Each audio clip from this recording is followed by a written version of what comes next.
The headlights barely cut through the white. Every few seconds the world disappeared, erased by wind, by snow, by the kind of cold that turns breath into ice before it leaves your lungs. The rescue truck crawled along the back road, tires crunching over drifts that had already swallowed the pavement. Somewhere ahead, buried in this frozen wilderness, 2 animals were dying, or already dead. The report had come in hours ago, from hikers who'd spotted what they thought were injured lynxes near the old pine forest. But in a blizzard like this, hours might as well be days. The wipers fought against the snow. Inside the cab, no one spoke. There was nothing to say. Either they'd find them, or they wouldn't. Either there'd be time, or there wouldn't. The driver slowed near a stand of broken pines. Their branches snapped and bowed under the weight of ice. One of the rescuers in the passenger seat leaned forward, squinting through the glass. "There," she said quietly, pointing toward a depression in the snow, just off the road.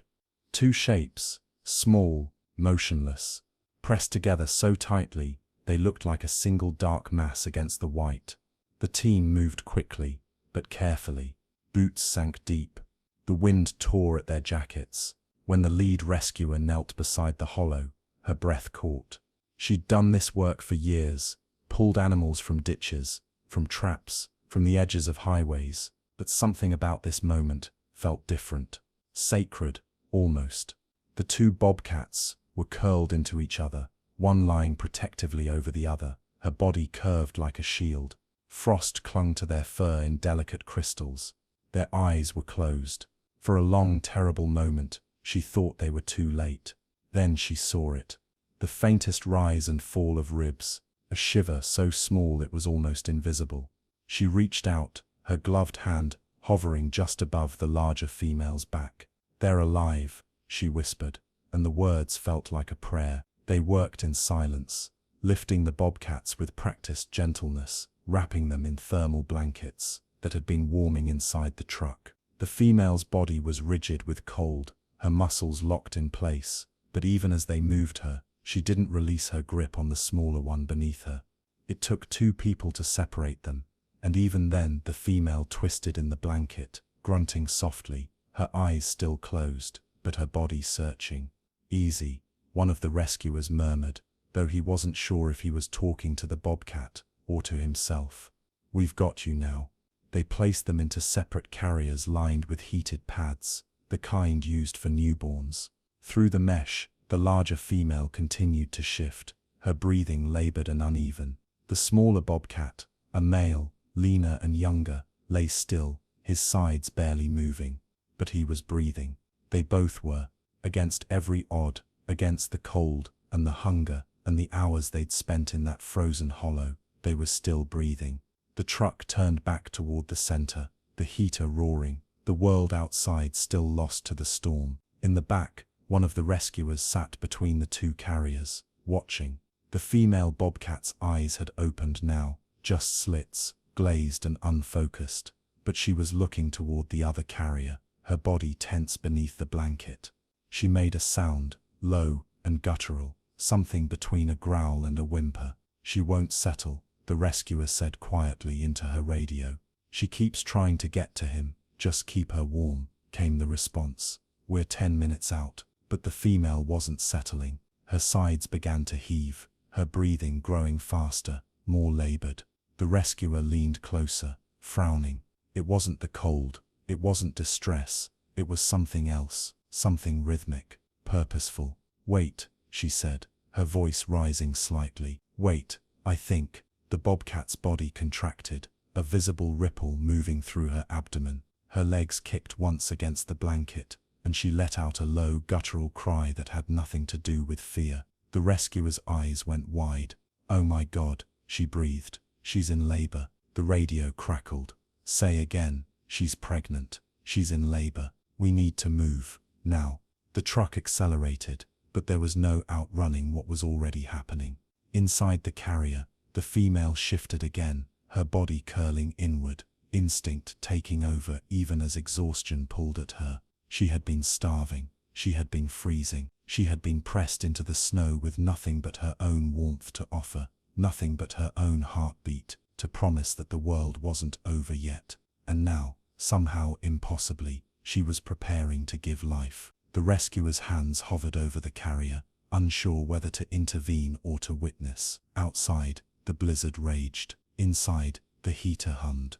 And in the space between life and death, between the frozen forest and the lights of the center ahead, a wild mother, named Nothing yet, braced herself for the fight she'd been fighting all along. She hadn't been shielding another bobcat. She'd been shielding her unborn kittens. The truck's tires hit pavement. The center's lights appeared through the snow like a distant shore. And inside the carrier, in the warmth and the quiet and the terrible, beautiful uncertainty of survival, the first contraction gave way to the second. Time, which had been running out, suddenly began again. The center doors opened to a rush of warmth and fluorescent light. The team moved as one, carriers lifted, voices low and urgent, the rhythm of emergency settling over everything like muscle memory. They carried Mara, a name she didn't have yet, but would earn by morning, into the isolation room, where heated pads had already been laid out, where towels sat stacked and waiting, where the air itself seemed to hold its breath.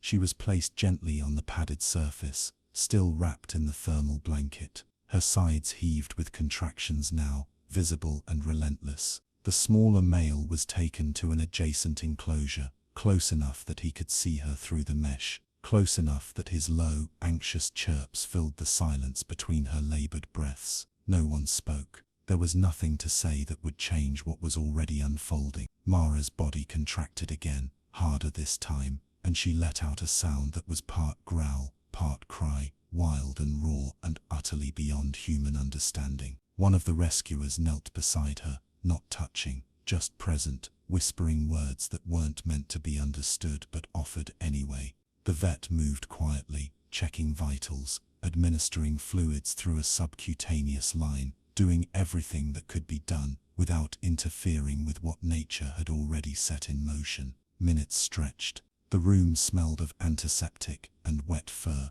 and something older than both, the scent of birth, of survival, of life, insisting on itself against impossible odds. Then, in the straw bedding they'd laid down, a tiny shape appeared, wet, trembling, no bigger than a human hand. Mara twisted immediately, instinct overriding exhaustion, and began to clean the kitten with rough, determined strokes of her tongue. The kitten's mouth opened in a silent cry, then found sound, a thin, wobbling mewl that seemed too small to carry any weight at all. But it did. It carried everything. Another contraction, another kitten, darker than the first, slipping into the world with the same fragile urgency. Mara moved between them now, licking, nudging, pulling them close to her belly, where warmth and milk waited. The rescuers stood frozen, barely breathing, witnessing something that felt less like rescue and more like grace. A third kitten came 20 minutes later, smaller than the others, taking longer to cry. For a moment, just a moment, the room tightened with fear. Then the tiny chest expanded, and the sound came, weak but insistent. 3 kittens, all alive, all breathing. The room exhaled. Mara curled her body around them, her exhaustion visible in every line of her frame, but her eyes still, half closed, still clouded with fatigue, were clear in their purpose. She had brought them through the blizzard, through starvation, through the frozen hollow where she should have died, and now, in this strange place filled with warmth, a sound that seemed less like a and the call scent of strangers, and more like a she had promise. brought them into Mara the would world. lift her head, The male ears bobcat swiveling pressed toward his him, face against and the sometimes, mesh, chirping just sometimes, softly. Mara's she'd chirp ear back. flicked The towards rescuers floor, began calling them acknowledging him, the but Snow she did not family. move. The center, Kittens were usually feeding filled now, with the their clinical tiny efficiency paws of kneading rehabilitation, against her belly, began to their feel eyes different. still sealed Staff shut, members but their found mouths reasons to were linger open near with the single-minded enclosures. They'd determination stop of the during newborn. rounds,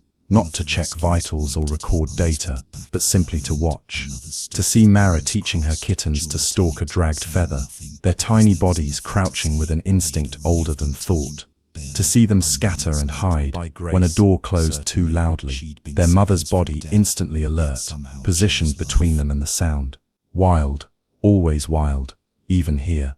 But as the kittens grew, climbing the branches placed in their enclosure, wrestling with increasing strength, A quiet understanding settled over everyone. These walls, no matter how carefully built, were never meant to be home. The team began preparing them for release, moving the family to a larger, naturalized space, where trees grew tall and prey scent lingered in the air, where they could remember what it meant to be something other than rescued. Mara adapted quickly, too quickly. She stopped acknowledging human voices, stopped pausing when staff approached.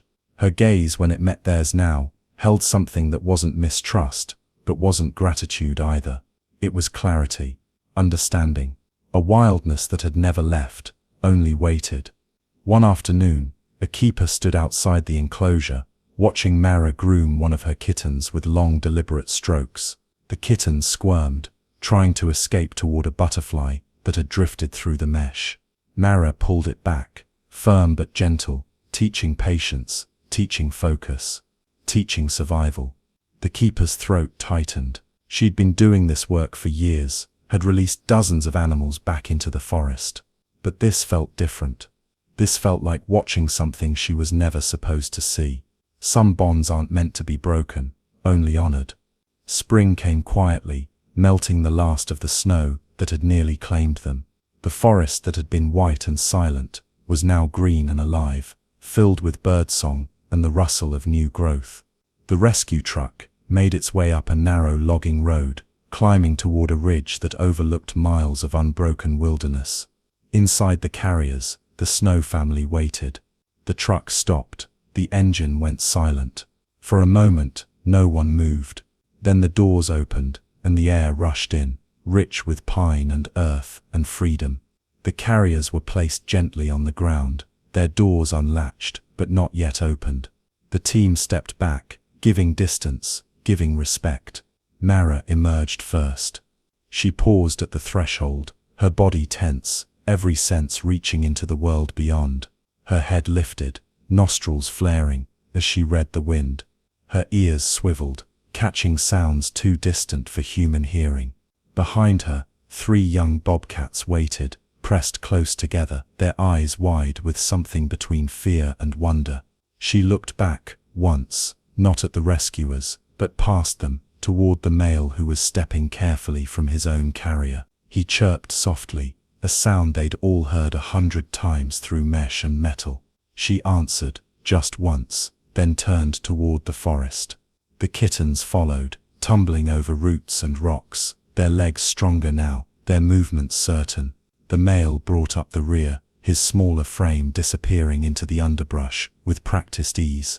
And then, Mara, the mother who had survived cold and hunger and birth itself, stepped into the dappled light beneath the pines. They vanished, not slowly, not dramatically, just gone, absorbed back into the world they'd never really left.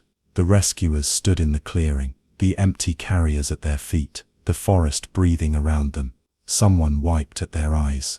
Someone else smiled, though their jaw was tight. No one spoke. There was nothing to say that the silence wasn't already saying better. 3 weeks later, a motion-triggered camera deep in the territory captured them. Mara led the way through a clearing, her body lean and strong, her kittens, nearly half her size now, trailing behind in a loose line. One pounced at a grasshopper, another paused to sniff a fallen log. The male walked parallel, just visible at the frame's edge, still watching, still there. The footage played on a laptop in the center's office late one night. The staff gathered around, coffee growing cold in their hands, watching the grainy shapes move across the screen. Someone laughed quietly. Someone else didn't bother hiding their tears. She had been rescued once, but what she truly needed was the chance to rescue her own.